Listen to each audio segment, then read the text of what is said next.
பழவனூர் சிறுத்தை ஒரு பயத்தின் பின்னால் மறைந்த காவல். பழவனூர் என்னும் ஒரு அழகான கிராமம்.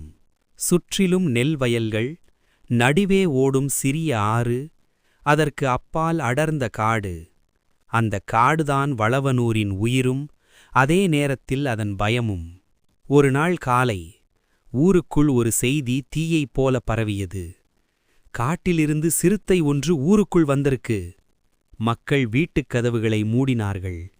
குழந்தைகளை வெளியே விடவில்லை.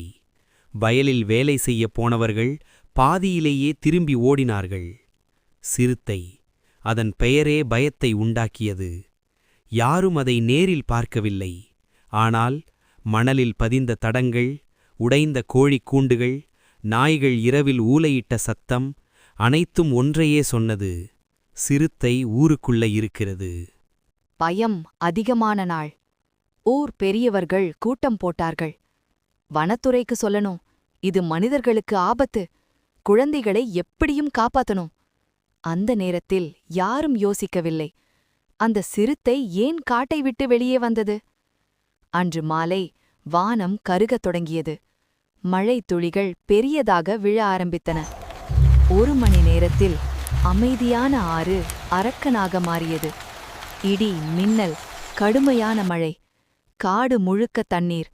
ஆறு கரை புரண்டு ஓட ஆரம்பித்தது. பழவனூரின் தாழ்வான பகுதி மெதுவாக தண்ணீரில் மூழ்கியது.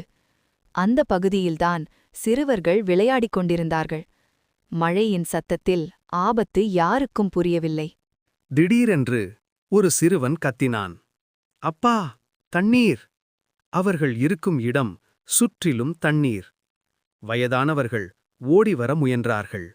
ஆனால் வெள்ளம் அவர்களை நெருங்கவிடவில்லை. அம்மாக்கள் அழுதார்கள். அப்பாக்கள் உதவ முடியாமல் தவித்தார்கள். அந்த தருணத்தில் ஒரு நிழல், மழையை கிழித்துக்கொண்டு ஒரு பெரிய உருவம் நகர்ந்தது. சிறுத்தை. பயம் இன்னும் அதிகமானது. அதிர்ச்சி தருணம். ஆனால் அந்த சிறுத்தை யாரையும் தாக்கவில்லை. அது நேராக தண்ணீரில் சிக்கிய குழந்தைகளிடம் சென்றது.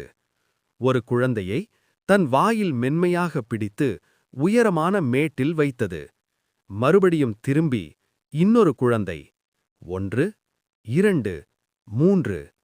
மழை, வெள்ளம், மனிதர்கள் எதையும் பொருட்படுத்தாமல் அந்த சிறுத்தை ஒரு காவலன் போல செயல்பட்டது. மக்கள் பார்த்துக்கொண்டே நின்றார்கள். பயம் மெல்ல மாறியது. ஆச்சரியமாக, மௌனமான வீரன். கடைசி குழந்தையையும் பாதுகாப்பாக விட்டதும் சிறுத்தை 1 நிமிடம் நின்றது. மக்களை பார்த்தது. ஒரு கணம் அந்த கண்களில் கோபமில்லை, பசியில்லை, வலியும் சோர்வும் மட்டும்.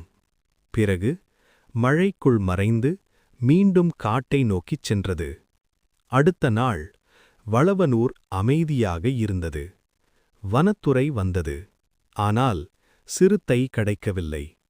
ஊர் பெரியவர் ஒருவர் சொன்னார், நாம நினைச்சோம் அது மிருகம்னு, ஆனா அது நம்ம குழந்தைகளுக்கு தெய்வமா வந்திருக்கு.